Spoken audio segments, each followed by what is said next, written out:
안녕하세요. 프로그램 전사입니다.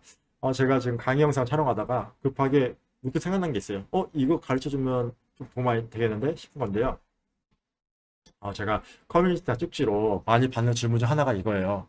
홍사님, 제가 강의는 다 들었어요. 근데 나만의 시스템으로 확장을 못 하겠어요. 시작을 못 하겠어요. 이 질문을 많이 받아요. 이거와 덩달아서 코딩 처음 배우는데 어떻게 하면 실력 빨리 늘릴 수 있을까요? 이 질문도 많이 받고요. 그래서 이거를 어느 정도 좀 해소를 해드리고자 좀 전달해 드리려고 해요. 그래서 이 영상이 길 건데요. 어떤 분들한테 도움 될 것 같냐면, 이제 코딩 시작하시는 분들, 아니면은 이제 막 회사에 취업하신 신입 개발자분들, 그리고 또는 저는 이제 부업으로 이제 유튜브나 세미나 강사 일을 하지만은 이걸 본업으로 하시는 분들, 본업으로 하시는 분들은 역량을 더 키울 수 있을 거라고 믿고 있습니다. 그래서 어떻게 이런 것들을 좀 해소를 시켜드리냐. 우선 제 경험 위주로 다 설명드릴게요. 저도 수년간 이거를 어떻게 하면 더 잘 가르쳐드리고 학생들이 실력을 끝까지 잘 다질 수 있을까라는 고민을 많이 하고 막 특허도 내고 사이트도 만들고 그랬죠. 그래서 얻은 데이터를 좀 설명드릴게요. 우선은 제 경험담으로 설명드릴게요. 첫 번째는 제가 맨 처음 강의를 했을 때 코딩을 코딩 강의를 끝까지 완강을 잘 완주하시는 분들이 10%밖에 안 됐어요. 이때 제가 일일이 다 물어봤어요. 많은 분들한테 물어봤고 나온 비율이 이 정도더라고요. 그래서 그게 문제였어요. 코딩을 끝까지 완강을 못하시네. 이게 문제였어요. 그래서 몇 년 동안 고민을 했죠. 어떻게 해야지 이거를 완강까지 하게 만들 수 있을까? 이거에 대한 고민을 했고 정말 많은 분들한테 물어보면서 피드백을 받고 실제로 적용하려고 노력도 많이 하고 테스트도 많이 하고 그랬어요. 그리고 나서 완강까지는 끝내시는 분들 비율이 많아졌어요. 그냥 45% 되거든요. 이건 다른 강의 사이트에 통계가 나와요. 그거를 비롯해서 설명 들었고 근데 완강까지 잘 했어요. 재밌게 배우세요. 근데 저는 강의를 다 듣고 나서 본인만의 시스템을 못 만드세요. 확장을 못 해요. 어떻게 시작할지 모르는 거예요. 그래서 이거에 대한 고민도 몇 년간 계속했습니다. 계속했고 이거는 누구한테 물어봐도 답을 얻기가 힘들었어요. 스스로 연구하고 테스트하면서 얻은 거는 완강도 재밌게 잘 하시고 본인만의 시스템, 본인만의 시스템 확장을 하시려고 노력하시는 분들 시작하는 방법을 알게 된 거죠. 훨씬 더 많아졌어요. 그래서 이것도 여러분들한테 물어보면서 지금도 확장하면서 계속 스스로 학습하고 계시냐 물어보면서 그렇다 하시는 분들이 많고요. 아직 수치는 없어가지고 수치는 몇 퍼센트인지 모르겠어요. 그래서 이거를 순서대로 한번 설명을 드릴게요. 그래서 도움이 많이 됐으면 좋겠습니다. 저는 이제 부업이지만 누군가는 이걸 가지고 정말 좋은 강의를 만들기를 바랄게요. 우선은 첫 단계, 이거 10%밖에 안 되는 거 어떻게 했길래 이렇게 낮냐. 근데 정말 많은 곳에 다 이렇게 하고 있습니다. 자, 그리고 지금 설명드린 다 제 개인적인 경험이에요. 답은 아닙니다. 뭐냐면 예제 코드랑 교재 이런 걸 준비해서 가르쳐요. 강사라고 있으면은 학생이에요. 그래서 막 이게 근데 내용이 재밌는 게 쉬울수록 학생들이 좋아해요. 쉬울수록. 근데 실전 가면 쉽지가 않거든요. 그게 문제예요. 아무튼 이걸 내용을 좀만 높여도 주류에서 중도 포기자가 많아요. 근데 정말 쉬우면 끝까지 따라와요. 왜냐면 만드는 것만 결과물 잘 나오거든요. 이게 딜레마예요. 이게 잘 맞아야 되는데 이게 잘 안 맞아요. 한쪽이 높아지면 한쪽이 낮아집니다. 저도 예전에 학원을 다녀봐서 아는데요. 보통 이렇게 많이 가르치죠. 그래서 문제가 있다. 그래서 중도 포기자가 좀 있다. 이거였습니다. 그래서 막 전 파이썬 많이 가르치니까 기초 잘 배우고 있다가 좀만 더 막 동시성 스레드 넘어가면 이제 줄여지는 거예요. 이거 제대로 안 되네 이러면서. 그래서 이거에 대한 해결책들을 알아내고자 고민을 많이 한 게 두 번째 뭐라 많이 했냐면 중요한 거는 예제 코드는 교재는 거의 필수죠. 거의 필수예요. 있어야지 어떻게든 공부를 하니까요. 두 번째는 강사분들이 할 일이 이때부터 많아지는 거죠. 왜냐면은 일단은 그림 위주로 많이 준비를 해요. 그림 위주. 그림. 그림이나 이 소프트웨어에 대한 역사. 내가 지금 동시성 처리를 배울 때 동시성 처리만 배운다 그것만 가르치는 게 아니라 이게 왜 생겼는지 그 원인을 쫙 훑어주는 거예요. 그게 재밌거든요. 그게 재밌어요. 이게 왜 생겼는지 이제 수강생분들이 아니까요. 그래서 그림 같은 경우도 최대한 시각적으로 그려서 많이 설명을 해주는 게 좋더라고요. 그래서 교재와 막 예제 코드, 특히 예제 코드는 타이핑만 돼 있잖아요. 타이핑만. 글자만 있어요. 보면은 눈 아프고 침침해요. 눈도 침침하고 지루하고. 그래서 그거를 좀 그림으로 표현하는 거죠. 예를 들어서 동시성을 배운다. 동시성에 대한 내용을 배우는데 막 코드는 이렇게 하고 예제 코드는 이렇게 하고 막 설명을 해요. 이렇게 하는 건 첫 번째 방법이었고 두 번째는 이 동시성에 대해서 그림을 그려가는 거예요. 그림을. 그리고 이 안에 필요한 코드가 뭐 이런 것들이 있다. 이런 식으로 가르치는 겁니다. 근데 여기서 또 한 가지 더 첨가를 할게요. 이 동시성이 왜 생겼는지 그 역사의 흐름을 쭉 하는 거예요. 예를 들어서 뭐 파이썬에 어싱크라는 거다. 그러면 어싱크가 막 코르트니로부터 막 만들어져 가지고 퓨처가 나오고 그래서 어싱크가 나오고 막 이런 것들을 차례대로 알려주는 거예요. 개발자가 이걸 왜 만들었고 왜 필요하고 이런 것들을. 근데 여기다가 한 가지 더 추가하면은 어찌 보면 가장 중요한 것 중 하나예요. 코딩이 목적이 되는 게 아니라 재밌는 다른 분야를 섞는 거예요. 물론 강사분들 중에서도 다른 분야는 잘 못하시는 분들이 많기 때문에 재밌는 내용만 좀 발제를 해가지고 섞는 거죠. 저는 증권을 좋아하기 때문에 보면은 증권 내용을 다루면서 중간에 코딩을 껴놓고 있어요. 그래서 재밌는 거예요. 그래서 재밌는 겁니다. 왜냐면 증권, 돈 버는 방법 배우면서 코딩이 있어야 되는 거예요. 코딩 같이 배우는 거니까요. 그리고 증권 말고도 뭐 많죠. 연예계 내용도 있고, 부동산도 있고, 뭐 다른 뭐 그래프 그리는 것도 있고, 뭐 많잖아요. 엄청 많을 거예요. 그래서 다른 분야를 섞어서 가르치는 거다. 그래서 예절 코드와 교재에 있는 것도 좋지만은 강사가 좀 더 이런 우리가 왜 배우는 지 역사에 대한 흐름이나 또는 타이핑만 되는 글자 내용을 좀 더 시각적으로 그림으로 그려 설명해 주는 거랑 거기다가 다른 분야를 섞어서 코딩이 목적이 아니라 이 분야를 알아가기 위해서 필요한 게 코딩이다라는 거를 지속적으로 알려주는 거예요. 이러면은 완강은 해요. 많은 분들이 완강을 합니다. 근데 여기서 생긴 문제가 그거예요. 아, 이거 완강은 했는데 나만 시스템을 못 만들겠네. 확장을 못 하겠네. 라는 겁니다. 그래서 저도 그거에 대해서 정말 많은 고민을 했고, 뭐 어디 타이핑해서 검색한다고 나오지도 않더라고요. 그래서 스스로 막 연구도 하고 막 특허 내고 사이트 만들고 그런 거예요. 그래서 그 내용이 뭐냐면은 실제로 제가 최근 들어서 세미나나 이런 데서 많이 다루고 있는 건데 설명 한번 드릴게요. 왜냐면은 앞단에 있는 거 1, 2번은 당연히 중요한 거고요. 이것도 강사가 할 일이 많아지죠. 할 일이 많아집니다. 근데 한번 해놓으면은 유용하게 계속 쓰실 거예요. 세 번째는 흐름입니다. 흐름. 흐름을 내가 만들어주는 게 아니라 학생이 지속적으로 흐름도를 만들어야 돼요. 흐름도. 학생이 만들어야 됩니다. 이 학생이 만들 수 있도록 강의 중에 계속 피드백을 해줘야 돼요. 이해가 잘 안 가죠? 이거를 좀 설명을 드릴게요.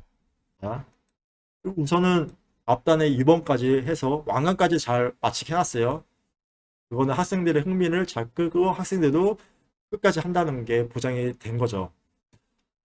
근데 스스로 확장을 못한다. 여기서 중도 포기자가 또 많아진다라는 건데 제가 오프라인 강의에서 다루던 거 파일을 좀 보여드릴게요. 이겁니다, 이거. 참고로 이거 개발자분들 많이 다루는 건데요. 이거 받는 건데 이거 흐름도 그리는 플랜트 UML이라는 거예요. 이것도 나중에 제가 강의 만들어서 올릴게요. 여기서 보면은 자, 이런 거예요. 보면은 이제 흐름도를 먼저 제가 이거 샘플로 보여주는 거예요. 로그인을 하고 로그인하면은 뭘 해야 되냐고 물어보면서 계좌번호 만들고 잔고조회 하는데 잔고조회는 여러 번 조회할 수 있으니까 막 반복하고 이런 흐름도를 만들어서 보여줘요. 그리고 중요한 게 이제 강의를 시작할 테니까 우리가 이제 강의를 하는 동안에는 본인만의 흐름도를 만들 수 있게 제가 계속 도와드릴게요. 그러면은 제가 샘플로 준 거지 이제 학생분들은 계속 고민을 해보는 거예요. 로그인하고 그리고 이번 시간에 계좌번호 받아오는 거 배웠고 그 다음 시간에는 뭐 이런 것들을 배웠으면은 이런 것들 조합하고 조합해서 본인만의 흐름도를 계속 만들고 이런 만드는 연습을 엄청나게 합니다. 엄청나게 해요. 그래서 제 강의 특징이 그거예요. 제가 온라인상에서는 이제 커뮤니티 분들도 복습하시라고 좀 예제 코드 같은 거를 올려서 알려드리잖아요. 근데 실제로는 코딩을 거의 안 해요. 저는. 코딩을 거의 안 해요. 코딩을 거의 안 하고 만나서 이런 흐름도나 이런 거 그린 연습을 엄청 합니다. 엄청 하고 일단 흐름도대로 한번 코딩을 해와 보세요. 이런 식으로 많이 내드려요. 코딩 할 수 있게 예제 코드 있으니까 보면서 조합을 해보세요. 라는 거를 계속 알려드립니다. 근데 당연히 못해요. 당연히 못합니다. 코딩을 뭐 해본 적이 없으니까요. 근데 만약에 흐름도를 이렇게 그렸다고 해요. 이제 학생분들이 어떻게 피드백을 받아서 그렸어요. 그럼 이것부터 이제 차근차근 코딩으로 옮겨야 돼요. 지금은 도면이니까 이걸 코딩으로 옮겨야 돼요. 그래서 옮길 때 이 로그인 부분을 어떻게 짜야 될지 모르니까 계속 코드를 찾아보게 됩니다. 계속 찾아보게 돼요. 스스로 찾아보는 거예요. 왜냐면은 강의 중에 학생들마다 배우는 게 다르기 때문에요. 그래서 계속 찾아보게 됩니다. 계속 찾아보게 돼요. 물론 강사는 예제 코드나 이런 샘플 도면들이 있기 때문에 그걸 위주로 설명을 하겠죠. 이걸 토대로 학생분들이 스스로 도면을 만들고 궁금한 거는 뭐 강사한테 물어보고 막 그러면서 발전하는 거죠. 흐름들을 이렇게 계속 만들면은 그리고 코딩하고 또 이거 코딩하고 됐으면 이거 코딩하고 막 코딩하고 이런 거를 계속 진행을 하는 거죠. 이 부분 내용이 좀 많이 복잡하죠. 그래서 결론을 겁니다. 본인만의 흐름들을 만들 수 있는 연습을 엄청나게 합니다. 엄청나게. 그리고 제가 준비한 예제 코드랑 교재 그 내용을 토대로 흐름들을 계속 만들어 가겠죠. 왜냐면은 예를 들어서 제 예제 코드를 로그인하는 예제 코드랑 계좌번호 광고 조회하는 예제 코드를 줬다고 치면은 이 세 가지를 가지고 중간중간에 본인만의 또 다른 흐름도를 껴넣는 거예요. 껴넣고. 아니면 예제 코드가 많이 있으니까 다른 예제 코드 내용을 중간중간에 껴넣고 그런 식으로 진행을 하는 겁니다. 여기까지 되시나요? 그래서 이거는 흐름도가 굉장히 작죠? 굉장히 작아요. 굉장히 작은데 이거는 제가 이제 커리큘럼이에요. 이것도 다 커리큘럼 자체도 흐름도로 다 알려드려요. 그래서 이런 식으로 다 배울 거예요. 이런 식으로 배울 거예요. 라고 다 알려드립니다. 그리고 이런 흐름도를 직접 만들 수 있어야 돼요. 그래서 흐름도 한번 만들어 볼까요? 다 알려주고 흐름도 어느 정도 나왔으면은 이걸 이제 코딩으로 옮겨 볼까요? 또 알려드리고 이런 식으로 가게 됩니다. 이러니까 중요한 게 강의를 다 듣고 본인만의 그때부터 자습이잖아요. 누가 가르쳐 주는 게 아니잖아요. 이 흐름도를 먼저 그리고 논리적인 알고리즘을 머릿속에 어느 정도 그릴 수 있게 된다는 거예요. 그릴 수 있는데 코딩으로 아직은 못 오길 뿐이지. 근데 코딩으로 옮기기 위해서 이거 하나하나 찾아보게 되는 실력이 는다는 겁니다. 그래서 이런 식으로 하니까 완강 이후에 논리적인 흐름도를 그릴 수 있게 되니까 흐름도를 그리면서 코딩으로 옮기는 작업을 할 수 있게 된다. 흐름도대로 코딩을 하려면 어차피 코딩을 찾아봐야 되거든요.